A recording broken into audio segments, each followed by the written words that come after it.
Welcome to another edition of Kyle Meredith with the interview series presented by WFPK at WFPK.org, Consequence, and the Consequence Podcast Network. Thanks so much for checking out the series. You know the drill. If you like what you see, hit that subscribe button. I put out 3 new interviews every single week, so it's a great way to keep up with all of your favorite artists. And I got to tell you, I'm so happy to have Johnny Rzeznik from the Goo Goo Dolls on today. How are you?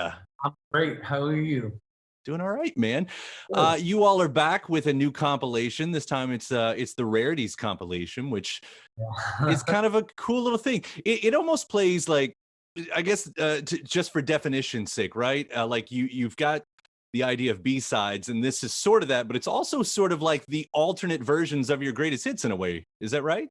Yeah, it's kind of strange. We the whole idea for it came when I went to my manager's office, and back in the 90s, I don't know if you're old enough to remember this, but back in the 90s, they used to have DAT tapes. They were called DAT tapes, digital audio tape. And everybody would put everything on there. So we had a bunch of masters on there, demos. We would demo on these DAT machines and things like that. So, so I went to my manager's office. He was moving stuff around, and he pulls out all these boxes of DAT tapes. He's like, yeah, I don't know what to do with these things. I don't have a DAT player. So I went on eBay and I bought him a DAT player. And I was just like, fuck, you know, and then he said, you know, I want to put together a bunch of these and put them out. So it was really his idea. Yeah. You know, he picked it, or I was told curated it. Buzzword. It's a fancy version of I just picked the songs. Yes, it's curated. It is a cool thing. It did get me thinking a lot about B-sides, though, and so I am to sort of answer your question. I am old enough to remember DATs. I'm sure I may have 1 or 2 still around here. I definitely still have an entire cassette collection from the older days that. You know, and surrounded by CDs and everything else. But especially in those time, and in even more specifically in, you know, from the 45 era, maybe jumping, because the single era wasn't as big, but into the CD era, the B-side, I mean, it's sort of a lost art now. Yeah. You know, like for you all coming up, like, was that just part of, like, you had to think about when you wrote an album? Was it like, oh, and these leftovers will be used for something, you know, soundtracks? Was that part of it? It was kind of like, we don't have a lot of B-side material, because if I don't like something, I don't feel like it was good enough to make the record, I generally chuck it. And that's the end of it. But you know, like this last piece of work that we're working on now, because we're putting an album out next year, I mean, you know, I have like 25 songs, so I'm kind of like, well, finish them all and just, you know, see what happens, and put the ones that fit together best on the album, and save the rest for whenever, you know. But I was very, very hard on myself as far as, well, why is it a B-side? Because it wasn't good enough to make the record. Well, then throw it away. You know, it's like sort of some strange idea of quality control that I had, you know. But see, that's not exactly how I, as a fan, I say this, come up, because like B-sides are treasure hunts for me. You know, it's finding the gems. I mean, in a sense, I also count soundtrack cuts as B-sides in a way. And is it fair to say that, you know, the Goo Goo Dolls' most famous song, Iris, is a B-side? It starts as a B-side. It kind of starts like a B-side, yeah. Yeah, I guess it started, well, it started more as an album track, because like a deep cut, because when the music supervisor for that film asked me if I'd be interested in doing a song, I was like, okay, who else is on the album? And he was like, well, it's going to be U2 and Peter Gabriel and Alanis Morissette. And I was like, well, I have to get on this record because I want to be on a soundtrack with all these people. You know, and we had 1 hit, you know, which was relatively big hit, but you know, I just wanted to be in that kind of company. You know what I mean? And I never expected that song to just blow up like that. Yeah, and there it is, and again, for it to still be such a calling card on top of that. But that wasn't, I mean, by far, that wasn't your first foray into soundtracks either. I mean, I'm looking back over the list, going back to, well, let's start, because I want to bring up a few of these, and they kind of work themselves into the new album that we're talking about too. But Freddie's Dead You know, so that sort of begins the soundtrack venture for, and you've done a lot of soundtrack, and we're talking about the song "I'm Awake Now," and there's a few more. I think there's some album cuts that made that too. Yeah. I don't know if you want to jump back that far in the time machine, because we're looking at what, like 90, what was that, 91, 2, something like that? Oh, I think it was like 90, 91. I don't know. I don't Yeah. know. So how did you all get a part of that one? Because what an interesting, we're talking Freddie's Dead is actually the soundtrack. Yeah, I mean, it was the last of the Freddy Krueger movies, and it had sort of it was such a cult thing, you know, and there were so many cool people involved in the project that we were just like, yeah, let's do this. Let's have fun with it. You know, I mean, I mean, you know, a lot of things too are just like not taking yourself too seriously. I mean, this is a time to take yourself seriously in what you do, but there's also a time where you know, you have to be able to, you know, lighten up a little bit, you know, and the movie was so silly, you know, it was so much fun to do, you know, so that was the impetus for doing that, was just to be part of this kitschy, weird thing. Right. And like I said, and that sort of becomes its own alternate version of your all's career. You know, as I look down, and it turns out I have most of these here. Tommy Boy, you're on that one with Wait for the Blackout. Of course, Fallen Down ends up on the Son-in-Law soundtrack. Ace Ventura, which, you know, I was talking about wrapping around to this Rarities record. That's where Don't Change originally comes from. Yep. Now you've got a live version on the Rarities. Where does that come from? You know what? I can't remember where we played it. I mean, we've just played thousands of shows, and Sure. I can't remember where that was from, but I know it was definitely really fast. It's like we had a thing when we were younger, when we were kids. It was just like whenever we played live, because we grew up in that underground kind of punk scene, and you didn't take a break in between songs because you didn't want to hear people screaming at you, and you played really fast and you moved around a lot because you're dodging bottles and cans and whatever else, and you know that, but for some reason the energy live, because you got a mosh pit going in front of you and everything's going crazy, you immediately feed off that energy and you start playing like way too fast, you know. So but I love that song. That was probably one of the first songs I saw on MTV as a kid, was the video for that song, and I was like, this is a great song, you know. And I even being, you know, 15 years old, you know, and trying to teach myself how to play it on guitar, because it was just such a well-written song, you know. Yeah, I love INXS, and I love plenty of parts of their catalog, but that's still, to me, that's still the best INXS song. That's my favorite anyway, I should say. Oh, yeah. Mine too. You know, hearing what you all do for that. I like the speed. That's always something, you know, I think we came from similar backgrounds at different times. I think I'm about a decade behind you, but you know, that was always the thing. Like, I don't know, whenever I heard it live, I liked it sped up. I always wanted it sped up. Yeah. It's really funny because I got a lot of when I was a kid, you know, we had the local record store and they had like a whole section of bootlegs, and getting these cassette bootlegs of like the Clash live, you know, and things like that.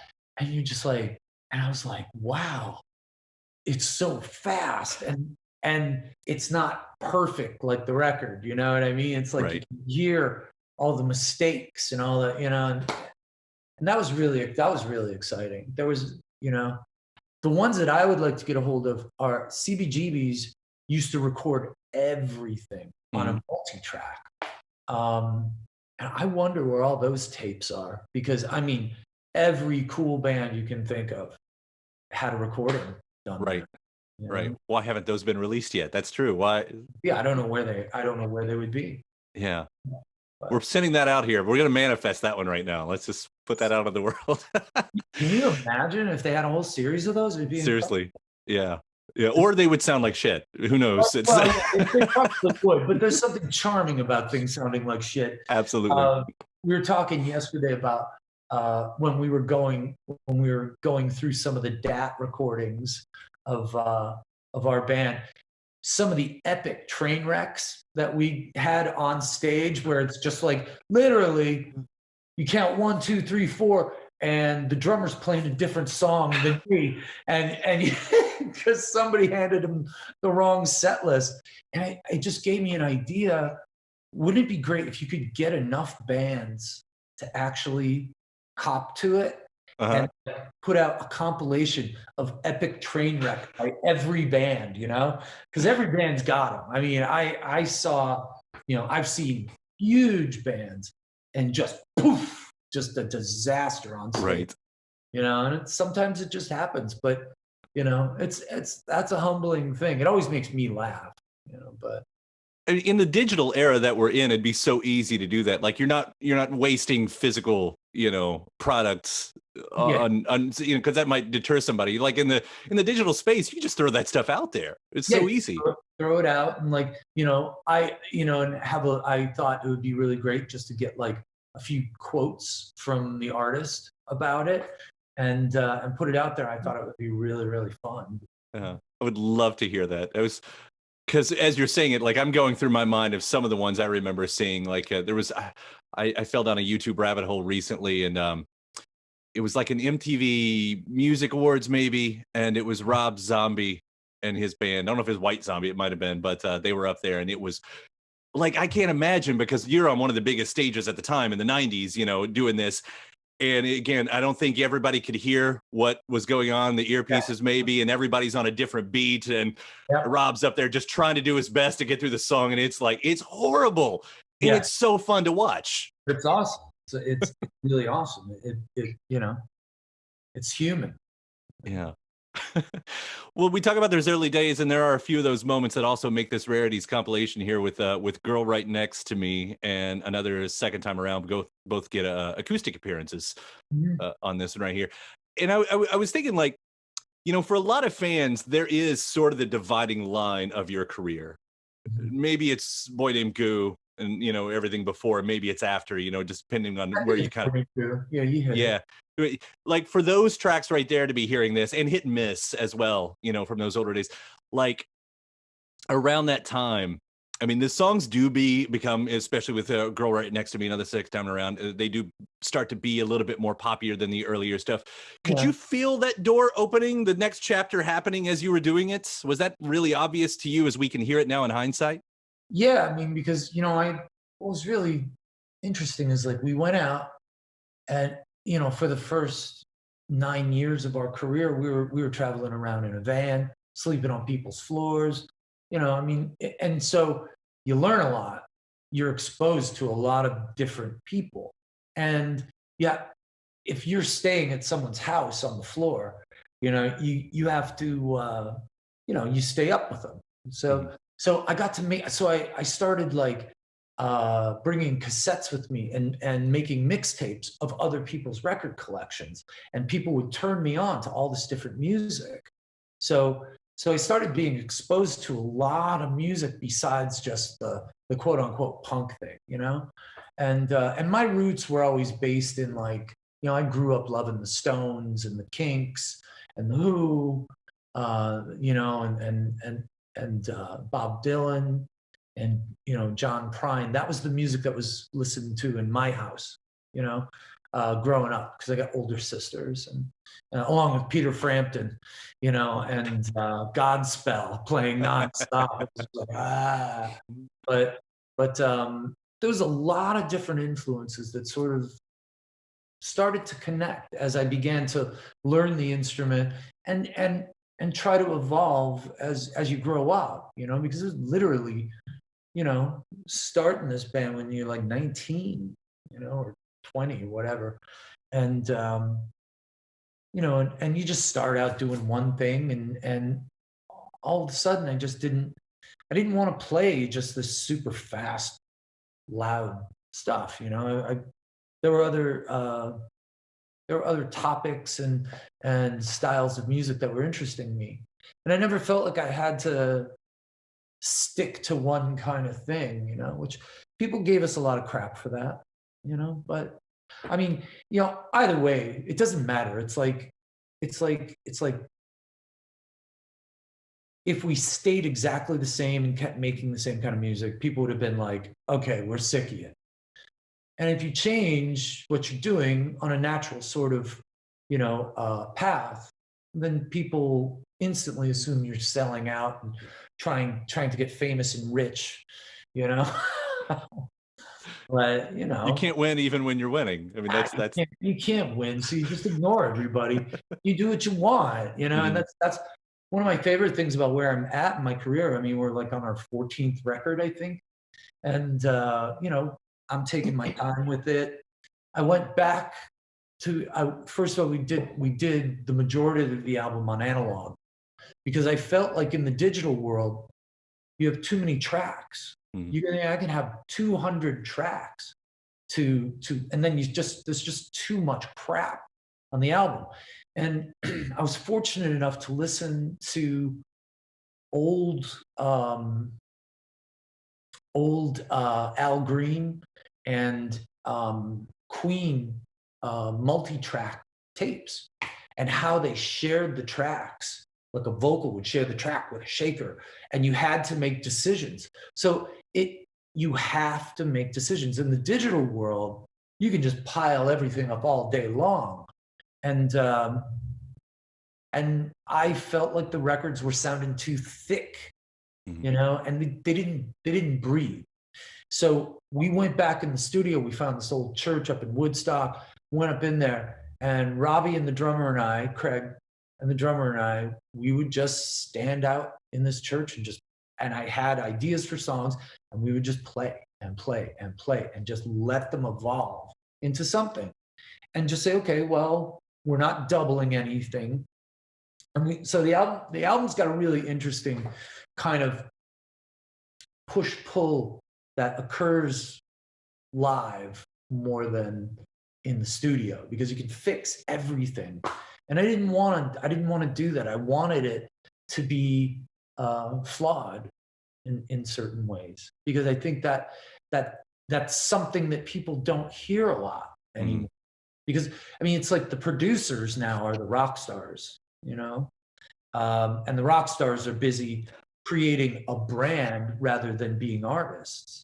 So, I decided I'm taking a left here, and I'm just going to go back to the way I used to do it.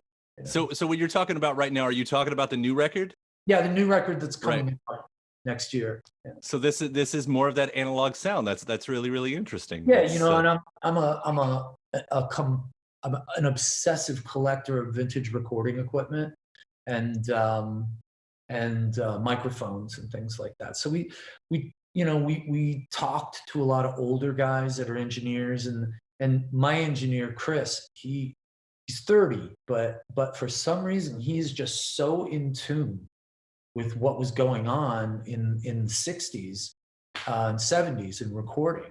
And it's exciting to work with that like that, because it's like, how do we make this sound?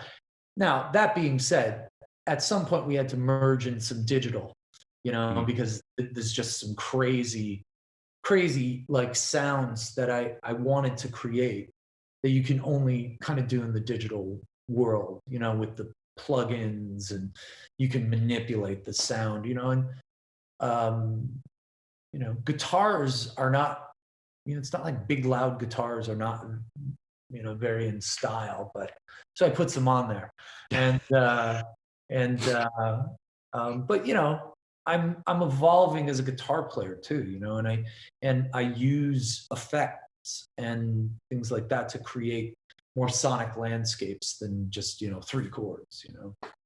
I think you're on the right track, and I say this based on nothing except some gut instinct that there's something about guitar, because it has been away for a little while, that I'm starting to hear the excitement in some artists who are using it again. I think it's great. I mean, what band I love is that band Inhaler.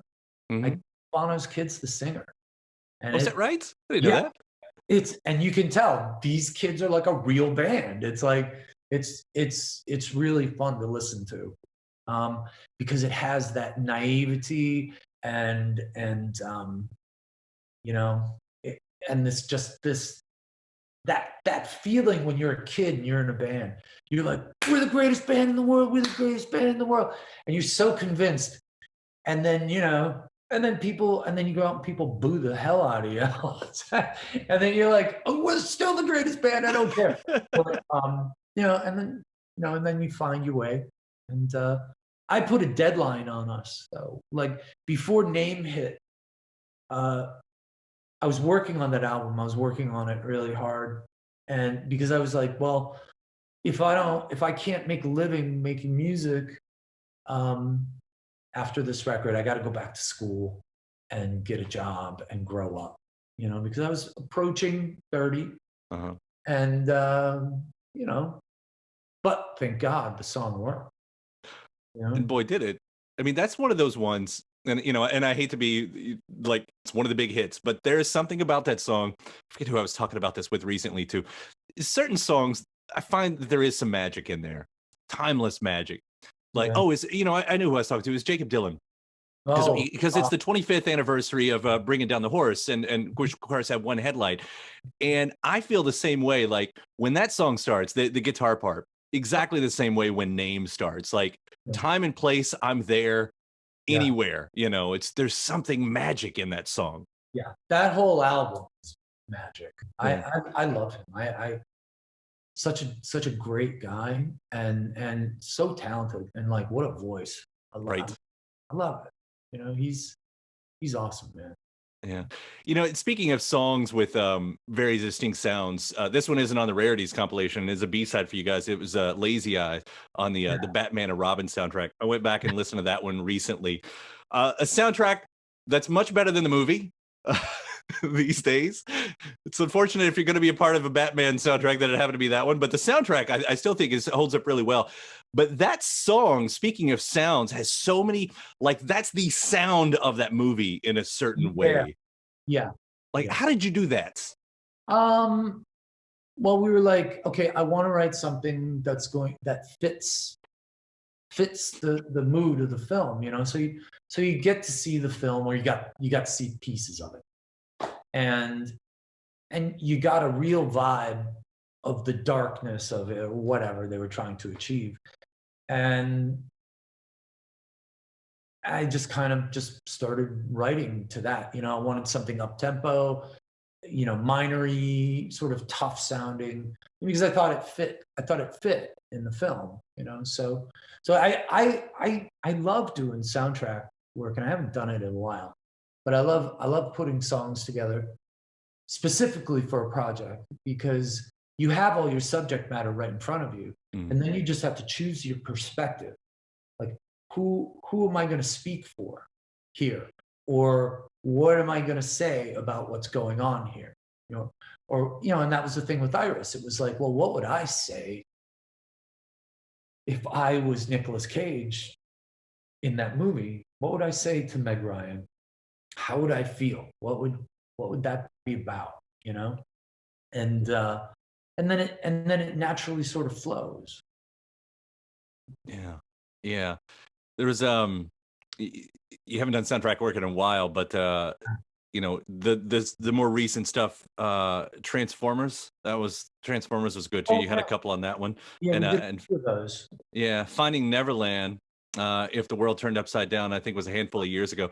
There's a couple I've noticed that even in the streaming world now, where everything is available, there's still a few that I think you have to hunt down the physical pieces for. Treasure Planets being one of those. That I'm Still Here. My first solo thing. Oh, is that right? Yeah. And then the was it Reel from the Olympic thing? Yeah. Like that. Yeah. I forgot about that song. Yeah, there's a few of those out there that if you're I'm sure the hardcore fans have really had to find the physical pieces for still. Yeah, I don't have any of that stuff. I swear to God, though, if you came into my house, you would be like, and you like, the idea is, guess who lives here? Like, what does the person do that lives here? You'd be like, I don't know. They work at a bank, maybe, or not a rock star house. I don't have any gold records hanging around. I have a piano and an acoustic guitar, just because you need those things in case you get an idea in the middle of the night. But Sure. yeah, my home is very like, it's all gone. There's nothing, none of that world is in here. You know? That's a separation for you. Is that like on purpose? Yeah, I mean, well, now there's toys strewn all over the house all the time because we got a 4-year-old. But Mhm. you know, but yeah, I like to keep it away from home. And I have a big box of stuff. If I feel like I want to go look at it, if I want to go look at all my accolades, I have a big box of that stuff down in the basement. My wife saves it, and my sisters archived a bunch of it. And you know, but I don't know. I don't feel the need to display it. Sometimes I need to go look at it when I'm feeling really sort of like, oh my God, what am I going to do? What am I going to do? I have no idea what I'm going to do next. I'll kind of go dig through some of the old posters and Mhm. and the stuff that we have and some memories about that, and I'll talk to a few people, and then that just fires me up to get back in the ring. Yeah. You mentioned you have a 4-year-old. Have you shown your 4-year-old? Have you let him to listen to the Elmo duet of Pride yet? You know what? I haven't done that with her yet because I want her to be able to actually. I mean, she's 4; she understands it, but um, no, I haven't done that yet. But I'm looking forward to that. And she's interested. She doesn't like when I play guitar and Yeah. sing. She gets all embarrassed, and but she loves coming on tour with us. She loves it. Loves to ride the Sure. big bus. Uh-huh. She likes to go to catering because she knows she's going to get dessert. And she's awesome kid.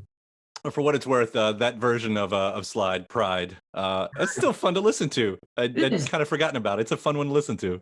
Yeah, and that was one of those things too. It's like, I grew up listening or watching Sesame Street, and